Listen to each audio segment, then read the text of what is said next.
¿qué tal? Bienvenidos a este segundo episodio de Pensamiento Creativo Podcast. Yo soy Edgar Ibarra, o mejor conocido como Tokio. Y a partir de estos momentos y en los siguientes podcasts, pues vas a tener aquí de enfadoso, explicándote temas, hablando experiencias, teniendo conversaciones y en algunas entrevistas también en este programa. Más adelante tenemos preparadas sorpresas para todos ustedes. Pues me da gusto que estén una vez más aquí acompañándonos en esta transmisión y pues quiero agradecer a cada uno de ustedes por darse el tiempo para venir a escuchar un poquito de las locuras que tiene uno que decir, o más bien que tengo yo que decir. El día de hoy vamos a hablar de un tema muy importante porque es un tema muy moderno y además en el tema de los creativos pues nos involucra precisamente pues porque es la manera de cómo nos ganamos la vida y de cómo trabajamos.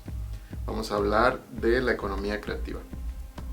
Antes de eso, nada más quiero recordarles pues que el podcast se transmite en vivo los jueves a las 10 de la noche hora del centro y posteriormente se hacen las conversiones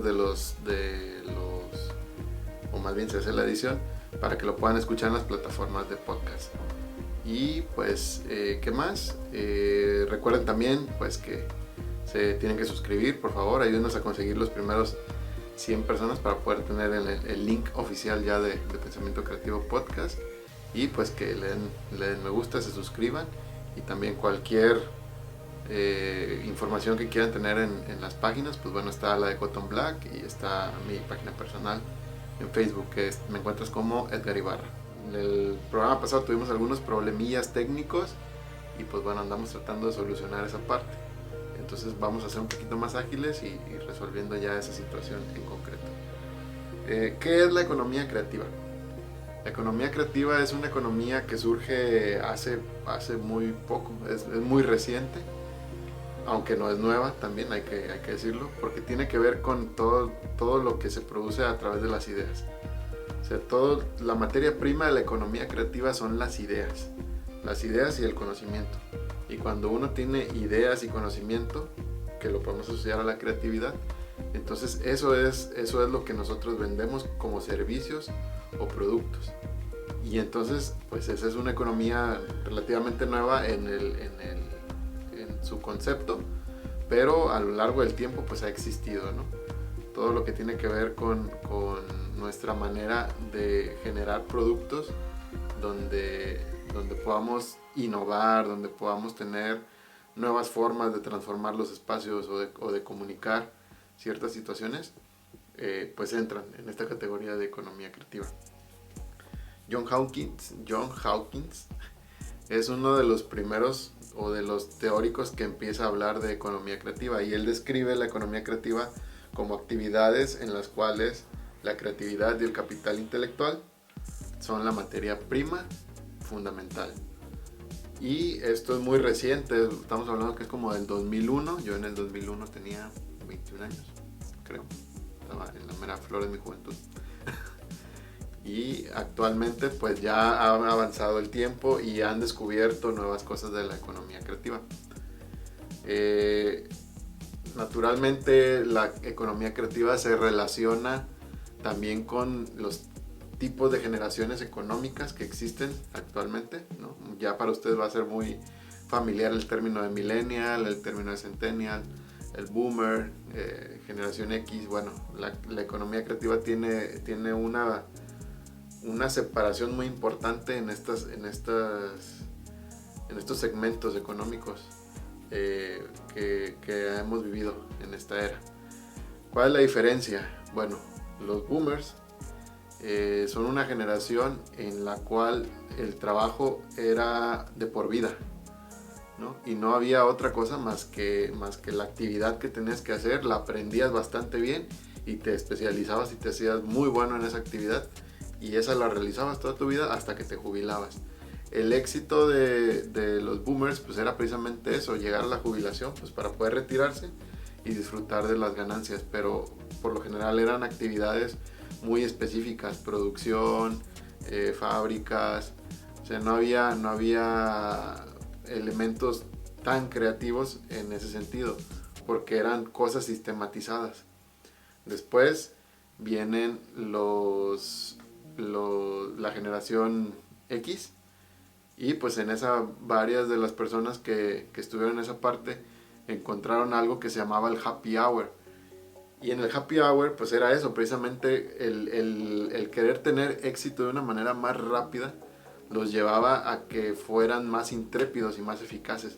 Y entonces ellos estaban todo el tiempo tratando de encontrar soluciones para poder avanzar mucho más rápido y no tener que esperarse a llegar hasta su jubilación para poder degustar el éxito y degustar la riqueza, obviamente. Entonces, en esta transición, cuando se inventa el happy hour, pues es eso, te llevas el trabajo a la casa. Pero, ¿qué fue lo que generaron estas personas? Pues empezaron a tener, básicamente, pues dinero más rápido, empezaron a tener lujos, empezaron a tener poder adquisitivo a sus 30, 40 años, y eso pues los puso en el top del mundo, ¿no? Y eran, casualmente, pues era mucha gente que se dedicaba a la negociación, puestos de gerencias, o sea, esa era la intención, o esa era la finalidad de estas personas, poder llegar rápido al puesto deseado para poder tener un beneficio, y un beneficio también que se pudiera materializar en el corto plazo. Posteriormente vienen los millennials, que ya yo soy de la generación millennial, soy del 90, entonces y hay todo un cambio, hay todo un cambio en el sistema de pensar, porque los millennials empiezan a entender que pues no solamente todo era trabajo, había que disfrutar el viaje, había que tener un rumbo, había que tener un sentido de lo que querías hacer o de lo que tenías que hacer. Y en esta parte, la fortaleza económica de los millennials pues empiezan a ser el mundo de las ideas y el mundo del conocimiento. Porque en la generación X, mucho del valor, o más bien pues sí, lo que les daba esa sensación de superación era precisamente el tener títulos, el tener posgrados, el tener maestrías, doctorados, o sea, eso era lo que a ellos los motivaba y les daba cierto reconocimiento, cierto valor en el éxito. Acá en los millennials lo que empieza a darle valor es el sentido de la vida y de lo que estás haciendo con ella, y de cómo el sentido de la vida que tienes tú se permeaba en las actividades que querías hacer. Y justamente en esta etapa de la vida, obviamente considerando todos los cambios que hubo digitales, la transición de lo análogo a lo digital, la transición del internet, porque fue cuando se crea el internet y se abre al público, porque como algunos sabrán, el internet pues era una red privada, era una red local, y al abrir el protocolo de HTTP pues se abre al mundo, ¿no? El de la www y el HTTP. Al meter estos protocolos y abrirlos al mundo, entonces hace un cambio revolucionario en el tema de las comunicaciones y los sistemas de comunicación, la telefonía y todo lo demás. En esta parte, pues entonces los millennials empiezan a entender o empiezan a vivir toda esta transformación del fin del mundo, del fin del milenio, perdón. Entonces, ahorita que ya estamos un poco más grandes, los millennials, ya entendemos pues que no todo es trabajo y que no todos son los títulos. Hay otras cosas más. Y ahí empezó a haber innovación. Esta es la parte importante. Empezó a haber innovación en los sistemas de producción, en los sistemas de fabricación, empezó a haber innovación en los sistemas de distribución, de comunicación, y a su vez nos empezamos a dar cuenta que no solamente se podían vender productos y que no solamente se podían vender ciertos servicios. Hasta ahora ya sabemos también que se pueden vender ideas o que tienen un valor muy importante, ¿no? Cosas como la creatividad, el talento, el conocimiento, son cosas que realmente tienen un valor y que en las generaciones anteriores no se notaba pues, o no se daba ese valor, porque antes ser artista pues era muy complicado porque te ibas a morir de hambre, ¿no?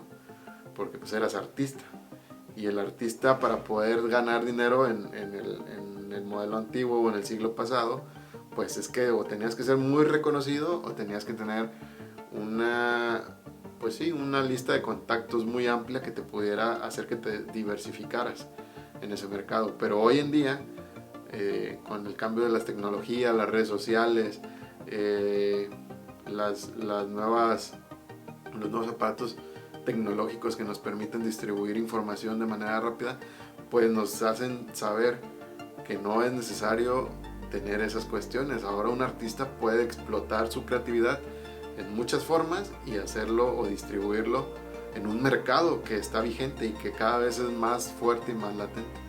Se pronosticaba que más o menos para dentro de unos 10 años más, la economía creativa va a ser una de las partes pilares o fundamentales de la economía a nivel global.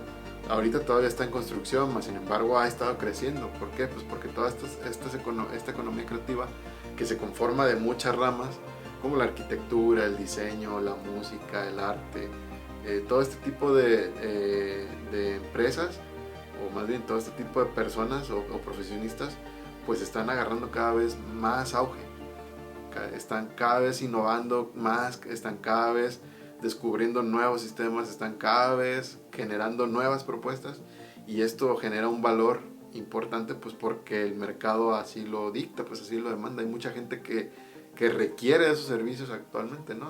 Por ejemplo, vamos a poner los ejemplos de la época actual, donde ya el ser youtuber o el ser tiktoker pues ya es una meta de muchos jóvenes, ¿no? Y es válido, pues, porque al final de cuentas, si tienes el talento, si tienes la creatividad, si tienes el conocimiento, pues ¿por qué no hacerlo? Hay que utilizar esos talentos que tenemos. Ya el episodio pasado platicábamos un poquito del pensamiento creativo y la creatividad. Entonces, en ese sentido, pues descubrimos que todos tenemos el potencial de ser creativos y todos tenemos la capacidad de tener pensamiento creativo. Entonces, ahora, eso cómo lo puedo capitalizar o cómo puedo generar a través de esos talentos, pues ingreso. Bueno, aquí es donde entra la economía creativa, y eso es algo que necesitamos aprender tanto a investigar como a leer como a descubrir, pues porque les digo, es relativamente nuevo. Desde el año 2000 para acá básicamente se consolidó, y del año 2000 al 2010 no se creía que fuera a ser algo tan importante. Sin embargo, hoy en 2022 pues es una de las economías muchísimo muy grandes, precisamente porque está relacionada con los medios, con la comunicación, con la distribución de contenido, y eso va a seguir avanzando. Entonces va a haber mucha oportunidad para este tipo de economía, que no quiere decir que a lo mejor vaya a ser la más importante de todos los tiempos, porque naturalmente la economía de la producción, la ganadería, la pesca, todo este tipo de economías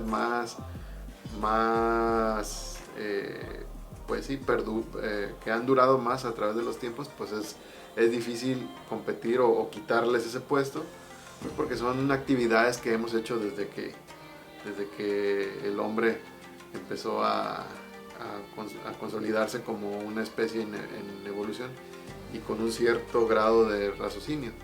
Entonces, pero son actividades que siempre están y siempre van a estar. Pero eso no quiere decir que la economía creativa no pueda estar a un nivel en donde produzca cantidades importantes, pues, de dinero, ¿no? Y ya lo hace en estos momentos. El cine, la música, el arte, las redes sociales, las tecnologías, todo eso pues genera una parte importante en la economía. Perdón, se me fue. Milichan, no te rías, por favor. Estamos en vivo y pues bueno, aquí están apoyándome el equipo de Cotton Black. También hay que darle un agradecimiento a mi equipo, a Gabo, Milichan, a todos los que nos están acompañando aquí en producción, porque luego se me van las cabras al monte, y pues también es válido, ¿no? Es válido que nos reamos de nosotros mismos. Entonces, la economía creativa viene a cubrir esta parte del talento. Si tú tienes un talento, pues también puedes sacarle provecho a esta naturaleza que hay dentro de ti. Puede ser en el canto, puede ser en la pintura, puede ser en la literatura, puede ser en la arquitectura, el sonido, o sea, hay demasiadas formas en las que tu talento puede salir, puede expresarse, pero además de eso puede generar un ingreso o puede generar una actividad económica. Solamente pues hay que saber cómo lo podemos hacer. Y esto tiene que ver pues a raíz del poder de la imaginación o a raíz de la creatividad. Bueno, hay que bajar eso a las esferas de la vida física, pues para transformar esas ideas en cuestiones, ya sea servicios o ya sea productos, y a raíz de eso pues entonces buscar un mercado que te permita expandirte o crecer, ¿no? Ahorita está, por ejemplo, podemos hablar un poquito del tema de los videojuegos, por ejemplo, que eran cosas que yo recuerdo cuando estaba más niño, pues yo me gastaba el dinero en las tortillas, en las maquinitas, porque pues era un pasatiempo, era un hobby, pero alguna vez sí lo llegamos a pensar. Yo creo que de niño yo sí llegué a pensar que hubiera sido algo padre el poder tener la oportunidad de ganar dinero a través de ese talento, jugando maquinitas, ¿no? Porque también éramos medio vicios, ¿no? Y tengo ahí, si me está viendo mi primo, el que me envició. Mucho tiempo estuvimos en ese ámbito, en el ámbito de las maquinitas, los videojuegos, nos tocó ir a la Pump It Up, nos tocó ir a torneos de Yu-Gi-Oh y cosas de esas, ¿no? Entonces, al final de cuentas, si en aquel tiempo alguien me hubiera dicho, oye, es que de ahí puedes ganar dinero porque es un talento que desarrollamos, pues naturalmente yo sí hubiera decidido seguir por ahí. Pero también, pues la sociedad, la forma como nuestros padres han sido educados, los abuelos, la forma como la sociedad quiere que a veces hagan las cosas, pues también no permiten a veces esas posibilidades, pues porque las pierdes de vista. En ese sentido, por ejemplo, yo como descubrí que existía el mundo del diseño. Pues básicamente así, una vez un compañero de la familia, un amigo de la familia, me instaló un programa, el Photoshop. Yo tenía como 12 años más o menos, y medio me enseñó a moverle. Pasaron meses, nunca volví a tocar el programa, y a los meses pues empecé a abrirlo por curiosidad y empecé ahí a mover las herramientas y todo. Pero eso me llevó a mí a buscar pues qué era eso, porque no sabía qué es lo que era. Y de pronto en mi búsqueda encontré pues que había todo un mundo que era el diseño gráfico, y que esa herramienta que yo tenía en mi computador pues era una parte muy pequeñita de todo lo que ese mundo conllevaba.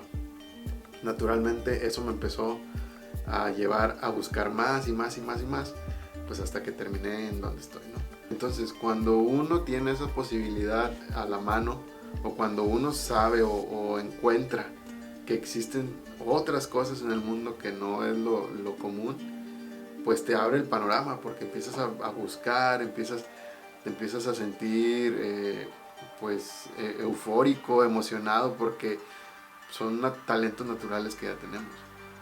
Y eso pues hay que encauzarlo para que poco a poco lo podamos seguir. También ahí, si me está viendo uno de mis primos, lo voy a quemar, ¿no? Pero el tanto tiempo que quería entrar al tema de ser streamer y de tener esta parte que les digo de poder jugar videojuegos y generar dinero a través de eso, bueno, pues hoy está cumpliendo su sueño, y le mandamos un saludo también ahí para que le siga echando ganas. Entonces es lo mismo con todos nosotros, cada uno de nosotros. Hay gente que le gusta cantar muchísimo, hay gente que le gusta bailar, ya lo dije, hay gente que le gusta pintar, hay gente que le gusta tocar guitarra, no sé, hay muchísimas cosas. Hay gente que le gusta la arquitectura, y a veces pues tienes que seguir esos instintos naturales de talentos que ya tienes, sin miedo. Pero eso sí, pues tienes que buscar los medios, y a veces uno dice, pues bueno, ¿y cómo voy a sobrevivir de eso? ¿Cómo voy a vivir de eso? Pues básicamente así. Cuando tú ya tienes ese talento y lo descubres y sabes que hay un mundo donde ese talento se puede expresar, y que ese mundo tiene un mercado para ti, el cual te puede retribuir tu trabajo, pues entonces obviamente decides enfocarte en esa parte y poder concretar las cosas. Entonces ya dijimos, ¿qué tiene que ocurrir? Primeramente, pues encontrar ese talento, esa creatividad, y posteriormente bajarlo. ¿A qué? Pues a esta parte física, a este plano físico, aterrizarlo, cristalizarlo, materializarlo, como lo quieras decir. Y eso, ¿cómo puede ser? Bueno, tu talento se puede materializar de dos formas, hablando de la economía creativa. Ya lo dijimos, bienes o servicios. Dependiendo de lo que tú hagas, eso es lo que tú puedes ofrecer al mercado. Vamos a suponer que eres músico y tu talento como músico, como cantante, como compositor, pues no necesariamente es tangible. Pero cuando tú aprendes a hacer un servicio de composición, pues eso vale, eso tiene un valor. Y el valor se lo vas a ir aprendiendo a dar conforme vaya pasando el tiempo. Naturalmente, pues también así es los procesos. Nadie nace caminando, todos tenemos que primero gatear y ya después caminamos y luego después corremos. Entonces vas a ir aprendiendo cómo darle valor a tu talento, a tu creatividad. Y si generas bienes, pues entonces entras en la rama de la industria creativa. Y si generas servicios, entras en la rama de la industria cultural. Y ahí hay toda una serie de gamas, de profesiones que puedes elegir y que puedes optar, pues, para poder generar esta parte del desarrollo profesional en la economía creativa. Y bueno, básicamente eso es el tema del día de hoy. No me voy a extender más, que quedamos que vamos a hacer los podcasts un poco más concretos, más concisos. Ya al menos ya tienes las primeras palabras y el primer acercamiento a esta parte de la economía creativa. Si quieren tener un poquito más de conocimiento, pues pueden buscar algunas referencias. Por ejemplo, está el libro de John Hawkins, y ese también es un buen inicio, pues, para poder hablar o para poder comprender un poquito más de lo que es la economía creativa. Y ahora vamos a pasar a la parte, pues, de experiencias, un poquito ya más en lo concreto de cómo es que esta economía, pues, nos impacta, o cómo estamos básicamente relacionándonos con ella, o cómo lo podemos descubrir. Yo recuerdo, por ejemplo, cuando empecé a leer de economía creativa, para mí era algo inalcanzable, y más aquí en México donde estamos, pues porque realmente la sociedad, el gobierno, las situaciones, las empresas no invierten en esta parte, pues porque para ellos no es primordial. Pero eso tiene que ver también con un pensamiento cultural de los mexicanos y de muchos de los latinos, pues también lo traemos arraigado, porque estamos acostumbrados a eso, pues, ¿no? La generación de nuestros abuelos y de nuestros padres eran personas que trabajaban demasiado, ¿no? Vamos a hablar de los boomers, ¿no? Que vendrían siendo nuestros abuelos o bisabuelos, dependiendo de la edad que tengas. Y ellos estaban acostumbrados a trabajar y trabajar y trabajar y trabajar y trabajar. Y ellos tenían impregnados en su esencia el tema del sacrificio, pues precisamente porque les tocaron cosas muy duras, ¿no? En esas épocas de la vida nacional. Entonces ellos estaban acostumbrados al sacrificio, y sacrificarse para ellos era una manera de obtener cierto reconocimiento. Después vienen nuestros tíos, abuelos y padres también, que son los baby boomers, y ellos vienen en una época de bonanza, pues, ¿no? Porque es un tiempo de la posguerra, después de la Segunda Guerra Mundial. Se empieza a reactivar la economía, empieza a haber muchos ingresos, empieza a haber muchas oportunidades, pero igual estaban basados en una sociedad en la que todo era producción, ¿no? Las empresas más importantes tenían que ver con satisfacer necesidades básicas, el alimento, la producción de granos, la ganadería, el ramo pesquero, ¿no? Estamos hablando de 1950, por ahí. Entonces, pues vamos analizando por etapas esta parte. Luego vienen los de la generación X, pues que ya son en mi caso, mis padres, ¿no? Y en ellos, pues también empieza a ocurrir toda esta parte de querer ganar rápido, de querer ser competitivos, y entonces sí se innova, pero entonces empiezan a meter el tema de las ventas y se van por ese lado, y al final de cuentas actualmente en México y en la sociedad pues es lo que traemos cargando, eso es lo que las generaciones nos han heredado. Por eso es que también es complicado, o para muchos es complicado, o creer que este tipo de economía es potente, o que puede generar ingresos importantes en el país. Y bueno, se viene esta etapa de nosotros en donde nos hemos dado cuenta que sí se puede, y ahí hay muchos casos de éxito, cineastas, músicos, que han demostrado que esta forma de generar servicios y productos desde las ideas, pues sí generan y sí reditúan. Por ejemplo, de una manera así ya más en casos concretos, pues no sé, está Belinda, está Cristian Nodal, ¿se llama Nodal? No sé, está por ejemplo Guillermo del Toro, o sea, hay muchísimas. Está J.K. Rowling, ¿no? O sea, hay muchísimas personas que decidieron utilizar su talento y su creatividad, y con él están generando dinero. Y actualmente ya en el TikTok y en el YouTube, pues bueno, infinidad de gente que también está aprovechando esta parte y se está animando pues a trabajar. Entonces, desde mi punto de vista, yo creo que sí se puede. Sí se puede generar una economía creativa sustentable. ¿Qué nos falta? Pues nos faltan muchas cositas, pero yo creo que poco a poco lo podemos ir construyendo. Nos faltan políticas públicas, ¿sí?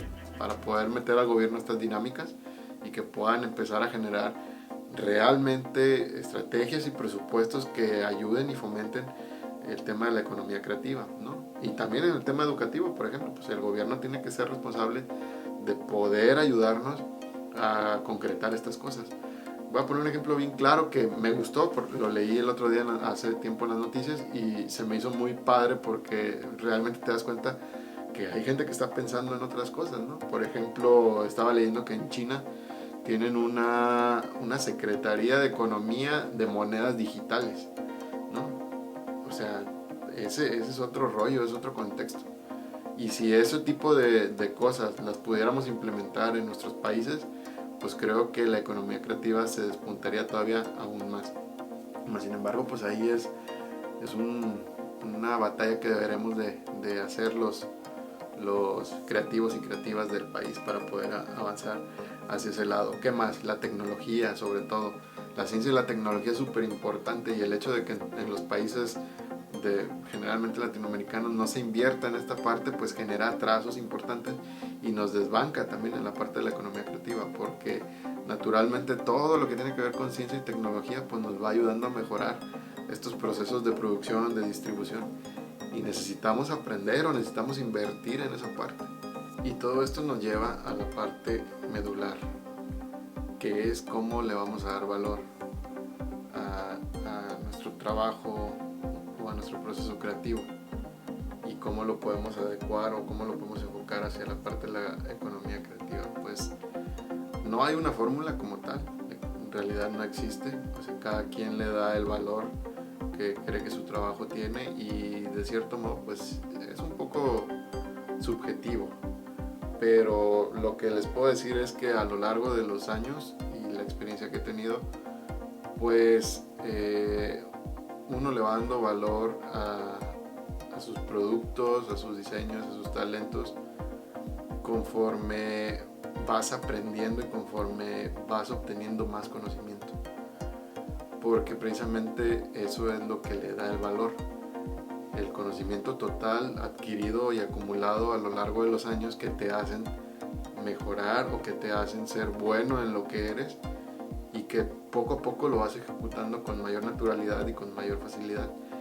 Y muchas veces eso en los clientes, porque me ha pasado, pues quieren que o se molestan o se sienten un poco como inquietos, porque ves que desempeñas y ejecutas tu talento de una manera hábil y de una manera rápida, y puedes resolver los problemas fácilmente, y entonces ellos creen que el cobro que les haces pues no es justo. Sin embargo, pues tienes que entender tú, y tenemos que hacerle entender al cliente que ese valor de mi trabajo tiene ese costo, pues porque me ha costado, ¿no? Nos ha costado a todos nosotros y nos va a costar para los que van empezando, les va a costar, ¿no? Les va a costar tiempo de desveladas, les va a costar tiempo de estudio, les va a costar tiempo de dedicación, les va a costar tiempo de práctica, les va a costar tener las herramientas necesarias para poder ejecutar ese talento que tengas, te va a costar invertir en ti, en tu talento, en tu conocimiento. También te va a costar que tengas que sacrificar ciertas cosas, ¿no? La familia, los amigos de vez en cuando, no quiere decir que siempre, pero todo ese costo acumulado a través de los años es lo que le da el valor en la economía creativa a las ideas y a la creatividad, porque no es lo mismo, pues, vamos a poner la comparativa de un producto X, el costo de producción que tiene, porque ya es fijo, ya está establecido, tiene herramientas y materiales específicos y todo eso está medido y pesado y tiene un valor. Sin embargo, el mundo de las ideas pues tiene valores diferentes añadidos, pues porque no tiene una manera de pesarlo, no tiene una manera de hacerlo tangible, de hacerlo físico, sin embargo su valor y su peso pues es todo este conocimiento adquirido a través de los años. Y actualmente, por ejemplo, en branding, vamos a hablar un poquito de branding, pues también el tema de las emociones que le metes a la marca y de cómo generar un concepto y de cómo generar una comunicación que va en valor de las ideas precisamente, pues genera un costo alto, aunque sea un producto establecido y medido y pesado, ¿sí me explico? Vamos a hablar de marcas un poquito. Hay un teléfono que tiene la manzanita y bueno, estos aparatos ahorita están extremadamente en un valor por encima del precio normal o del rango normal. Y tú dirás, bueno, pero ¿por qué? Precisamente por esto. Porque detrás de ese dispositivo móvil o detrás de ese computador hay todo un bagaje de conocimiento, de creatividad, de idea, de gente que está trabajando para poder innovarlo, y eso es lo que le da el valor, eso es lo que cuesta, ¿no? Entonces, pues naturalmente cada uno va a poder darle valor a su trabajo. ¿Qué tips te puedo dar ya para terminar el tema del día de hoy? Bueno, pues yo por ejemplo cuando inicié a hacer diseño, pues estaba muy joven, todavía ni siquiera me graduaba, pero yo ya hacía diseño y fue poco a poco explorando las herramientas y leyendo un poco por mi cuenta de qué era lo que quería hacer, ¿no? Y descubriendo qué era el diseño, cómo se hacía y todo esto. Entonces yo lo primero, pues sí, naturalmente no sabes cobrar y lo primero que haces es regalas el trabajo, después empiezas a tener clientes que son abusivos, pero lo que yo pude hacer para poder romper ese ciclo es empezar a cobrar algo que yo sintiera que era justo desde mi óptica. ¿Justo en qué sentido? El tiempo que yo invierto más el conocimiento que yo sé, eso es el valor de lo que cobraba en ese momento. Y a veces si yo me sentía mal por cobrar o si sentía que era un exceso, pues ponía una tarifa básica no económica. También inicié así, no económicamente pedía algo. Entonces así hay intercambios o canjes, que es algo muy natural en la humanidad, ¿no? Siempre el canje o el intercambio es algo que nos va a llamar. Entonces, ¿qué hacía yo? Bueno, yo hacía o ejecutaba un diseño y quien me lo pedía como un favor o como un trabajo, pues me redituaba de otra manera. No sé, podía hacer invitándome a comer, o podía hacer llevándome cuando íbamos con mis amigos a los bares y eso. Bueno, ellos me disparaban ahí unas cosas cuando les ayudaba y ese tipo de cosas, pues, o sea, unas por otras. Así es como más o menos pudiéramos iniciar en el caso de que estés estudiando y estés viendo este podcast, bueno, y que quieras empezar a hacer contenido para poder para poder entrar a la economía creativa o poder darle valor a tus ideas. Esa es una manera, puede ser una. De ahí, pues ya, conforme fui madurando, empecé a entender esta parte de que al tú poner un valor específico va a haber alguien que te lo pague. En el momento que no haya alguien que te lo pague, pues naturalmente vas a tener que buscar, ya sea bajar un poco o buscar otro mercado, porque naturalmente pues los mercados son diferentes. Y ahí empiezas a obtener clientes con el mismo rango de precio. Tú mismo vas a entender que cuando sea más complicado para ti cubrir ese tiempo en satisfacer la necesidad del cliente, pues vas a tener que cambiar de costos o de precios y los vas a tener que elevar. Obviamente vas a perder clientes, pero eso te va a hacer que ganes nuevos clientes que sí te van a dar el valor de lo que tú estás dando, y así sucesivamente. La recomendación es que tengas 1 o 2 clientes o 3 y les cobres lo mismo. Cuando tú creas que tu valor y tu conocimiento y tu creatividad ha aumentado de precio, entonces les dices a tus clientes, ¿sabes qué? Voy a subir mis precios, pues te aviso pues para que estés enterado y pues sepas de las nuevas tarifas. Va a haber clientes que te van a decir sí, adelante, está bien, y va a haber clientes que te van a decir no, con permiso, gracias. Pero naturalmente, si tú te conservas a 1 o a 2 de esos clientes que decidieron quedarse contigo, naturalmente vas a poder conseguir uno más. Y esa dinámica la puedes estar utilizando cada vez que tengas que subir precios. Bueno, hasta aquí vamos a dejar el tema del día de hoy. Esto fue el tema de economía creativa. Espero que la información sea de tu agrado y te sirva. Recuerda suscribirte al canal y darle a la campanita pues para que te lleguen las notificaciones. Te invitamos a que veas el siguiente episodio porque también ahí vamos a continuar con esta serie de temas importantes. El próximo vamos a ver modelos de negocio y vamos a hablar un poquito de un modelo de negocio para empresas del ramo creativo. Así que no te desconectes, no te pierdas y pues me da mucho gusto que estés con nosotros, Corte.